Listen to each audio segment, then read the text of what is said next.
সন্ধ্যাবেলা এরম হাতের কাছে ফুচকা আর টক জল পেয়ে সত্যি সন্ধ্যাটা একটু অন্যরকম লাগে। তো চলো ফুচকা খাওয়ার গল্প শেয়ার করি। তো ফুচকা আনা হলো বাড়িতে, হঠাৎ করে ভেবেছিলাম রাস্তায় গিয়ে খাবো।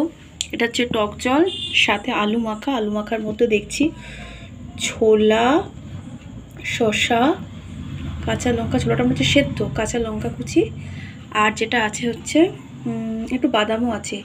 সব কিছু মিলেমিশে বেশ জম্পেশ মাখাটা হয়েছে। আমি বেশি নিতে পারি না, মোটামুটি 6টা নিয়েছি। এবার দেখা যায় কীরকম টেস্ট আছে।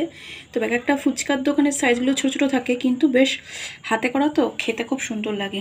তো জিভে একদম জল চলে আসছে, তোমাদেরও নিশ্চয়ই আসছে, তার কারণ বুঝতেই পারছো। আমার যেটা ফেভারিট, তোমাদের আর এটা সকলেরই মোটামুটি ফেভারিট। একটুখানি সানের মধ্যে জল পড়ে গেল, দেখা যাক, অ্যাসিড তো কীরকম একটা জায়গাটা হয়ে যাবে। তো চলো আর বেশি কথা বলবো না, একটা একটা করে নিই, চুবাতে থাকি আর খেতে থাকি। দাঁড়াও, কেউ তো সার্ভ করে দেওয়ার নেই, একা একা নিজেকে সার্ভ করে খেতে হবে। চুবাই, চলো লেটস, এবার ফুচকা টাইম, এনজয়। চলো আবার পরে আসছি। সকলকে জানাই শুভ সন্ধ্যা। এই শুভ সন্ধ্যাতে রেডি হয়ে আজকে একটা নতুন ড্রেস পালাজোর সাথে কুর্তি করে চলো একটু বেরোবো বলতে কালকে হচ্ছে মহালয়া। তো সকলকে মহালয়ার আগাম আগাম শুভেচ্ছা। আর কিছু বাজি কিনবো, আর সাথে আজকে মা দুর্গা চলে আসলো, সেটাও একটু ভিডিও ক্লিপে দেখাবো।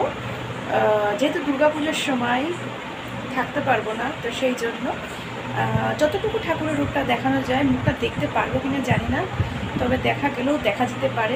তো চন্দ্রে একটু ভিডিও ক্লিপ নেব, সেটা তোমাদের সাথে শেয়ার করবো। আর প্রচণ্ড গরম, কী আর করবো। তো ফুচকা টুচকা খেয়ে চলো একটু রাস্তায় যাব।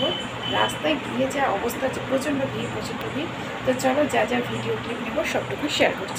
ফুচকা আর ঝাল ঝাল আলু মাখা খেয়ে শান্তি নেই। আবদার হলো মহালয়ার যে বাজি ফাটাবে সেগুলো কেনাকাটা। আর একটা কথা বলি, পাড়াতে তখন হচ্ছে মহালয়ার আগের রাতে ঠাকুর চলে এসছে, সেটাও দেখতে হবে।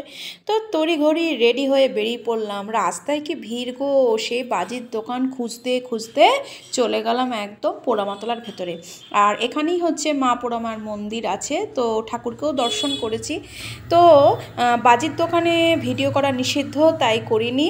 বাজি কেনার পরে হচ্ছে লস্যির একটা খুব ভালো দোকান আছে আর কি, সে লস্যি খাওয়া দাওয়ার পরে আস্তে আস্তে হাঁটি পায়ে এগোচ্ছি। রাস্তায় যাওয়ার পথে ডাল পকোড়া, অনেক দিন খাওয়া হয়নি, তো ডাল পকোড়া নিলাম আর কি। আর রাস্তায় দেখতে পাচ্ছ একদম চিড়েচাপটা অবস্থা। তো এই করতে করতে হাঁটতে যা হয় মনের ইচ্ছা, মানে অনেক দিন রাস্তায় না বেরোলে যা হয়, আমার এরকমই ফিল হয়। আমার কি বলবো, ভিডিওতে দেখবে ম্যাক্সিমামই আউটিং, মানে রান্নাবান্নার শ্যুট, এখন রান্নাবান্নার ভিডিও প্রায় তোমরা পাবেই না। তো মিয়মোড়ে না প্রচণ্ড ভালো ভালো কেক আছে, এবার দামেরও ব্যাপার আছে, সবসময় যে খুচরো পয়সা থাকে তা তো নয়। তো তার মধ্যে দু একটা আইটেম ট্রাই করলাম, বাড়িতে খেয়েছি, রাস্তায় খাইনি। আর এই মার্কেটিংয়ে না প্রচুর জামা কাপড়ের দোকান আছে, পরপর তোমরা দেখতে পাবে। ঘরে নিয়ে এসে খাওয়া দাওয়ার পরে এইবার দেখাবো তোমার হচ্ছে যে ঠাকুরটা এসছে তার দর্শন করাবো। খেয়ে দিয়ে অনেকটা রেস্ট হয়ে গেছে, ঠাকুরের ক্লিপটা অনেক আগে নিয়েছি, মানে মাকে দর্শন করে প্রসাদ পেয়েছিলাম, যেহেতু নিত্য পুজো হয়, প্রসাদ পেয়ে তারপরে গেছিলাম রাস্তায়। চলো সেই ভিডিওটা এবার শেয়ার করছি। তোমরা দেখতে পাবে না পুরো দুর্গা ঠাকুরের যে রূপটা, সেটা আমি যখন পুজো হবে তখন তো দেখতে পাবো, কিন্তু আমার কপালে নেই গো, আমার দুর্গাপুজোর আগেই মানে যেতে হবে, দুর্গাপুজো পর্যন্ত থাকতে পারবো না। তো যাই হোক, মাকে দর্শন পেলাম, এটাই অনেক বড় পাওয়া। তো আসছে বছর আবার হবে। সকলে ভালো থেকো, সুস্থ থাকো, টাটা বাই বাই, নেক্সট ব্লগে দেখা হচ্ছে, বাই।